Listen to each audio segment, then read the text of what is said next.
CG Live 24 News।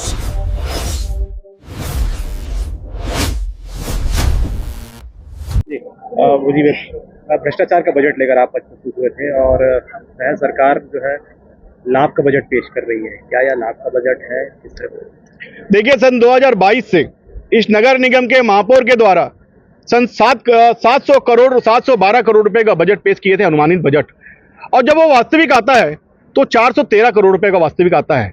इस शहर सरकार के महापौर को नगर निगम अधिनियम 1956 की जानकारी या तो नहीं है या तो जानकारी लेना नहीं चाहते। किसी भी प्रकार के अनुमान को 10 करोड़ 5 करोड़ समझ में आता है। 300 करोड़ रुपए का अनुमान 2022-23 में आप 700 करोड़ से फिर आकर के नीचे 600 करोड़ समथिंग का आपने बजट किया और आज 800 करोड़ रुपए का बजट पेश कर दिया। इस शहर के अंदर में आप किस प्रकार का बजट पेश करना चाहते हो कि नगर के लोगों को आपने क्या सुविधा दे दी? पूरे 14 नगर निगम में एक ऐसा अभिशापित नगर निगम ये है भिलाई, जिसमें आप पेनल चार्ज लेते हो। अगर कोई संपत्ति कर नहीं पटाता तो आप 1000 रुपए उसके अर्थदंड लेते हो। क्यों? क्योंकि आपको तो टैक्स देना नहीं है। भिलाई के 1,04,000 लोग जो समय पर टैक्स नहीं पटा पाता है तो 14% अधिभार और 1% 10,000 रुपए आपका पेनल चार्ज देते हैं। आज नगर निगम में हमने भ्रष्टाचार का बजट लेके आया था कि 4 साल में इन्होंने भ्रष्टाचार किया कैसे। नगर निगम के मद का उपयोग इन्होंने ठोस अपशिष्ट प्रबंधन मद का जो एसएलआरएम सेंटर है, एसएलआरएम सेंटर पूरे भारत में लॉकडाउन था 2021-22 में। इन्होंने महापौर बनते ही 15 फरवरी सेंट्रल गवर्नमेंट के फंड में आप निगम मत कैसे कर सकते हो? निरंतर देखने से, पूरी फाइल पढ़ने से समझ में आया 65 करोड़ रुपए का निगम मत से भुगतान कर दिया है। और खाद तो ऐसा लगता है कि एक एसएलआरएम सेंटर 66 टन खाद एक महीने में बनाती है, तो एक महीने के अंदर में लगभग 600 टन खाद बनता है। वो खाद गया कहाँ? यहाँ के अधिकारी बताएं, यहाँ के नेता सरकार बताएं।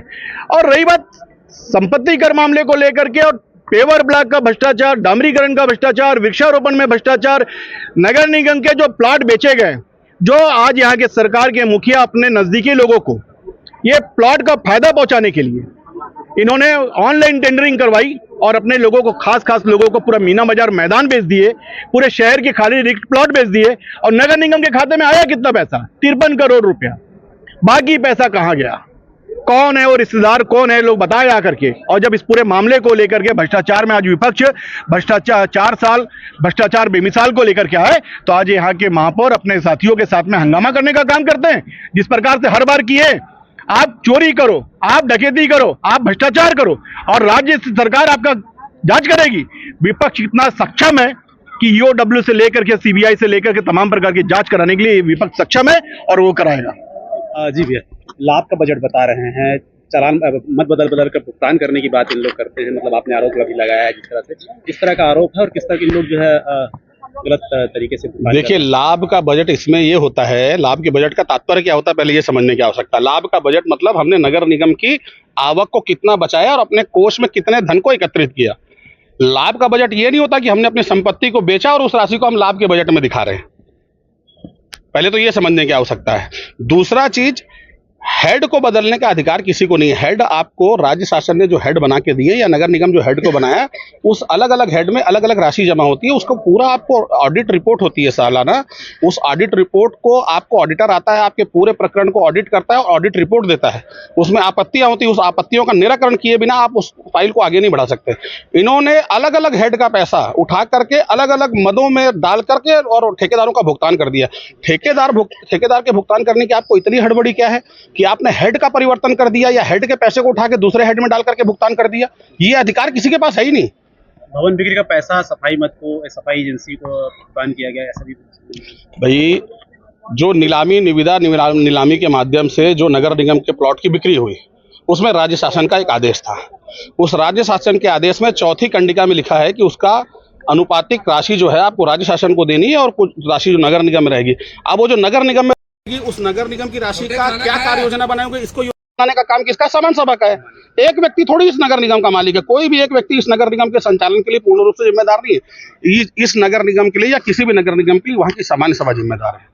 सामान्य सभा के बगैर, सामान्य सभा के बिना अनुमति के आप कोई भी काम अपनी मर्जी से नहीं कर सकते, जिसका अधिकार आपको राज्य शासन ने या नगर निगम अधिनियम की 1956 की किताब जो लॉ की बुक हमको दी गई है उसके तहत अगर आपको ये आदेशित नहीं करता है तो मोबाइल नंबर की जांच की मांग आपने की, कैसे मोबाइल नंबर है, किस तरह के मोबाइल नंबर है? देखिए, ये वहाँ पे लगातार जिस तरह से जो अकाउंट ऑफिसर है उसके पास या फिर किसी देखिए, के पास- मोबाइल नंबर, मेरा बोलने का मकसद ये था कि कुछ अधिकारी जो हैं वो ठेकेदारों से मोटा कमीशन ले रहे हैं, मोटा कमीशन लेकर के दूसरे हेड का पैसा दूसरे हेड में डाल करके उनका भुगतान कर रहे हैं।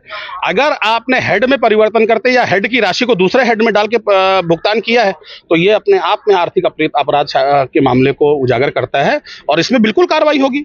इसमें कार्रवाई की आज हम लोग सदन के माध्यम से आज जो जिम्मेदार लोग हैं उनके खिलाफ कार्रवाई करेंगे।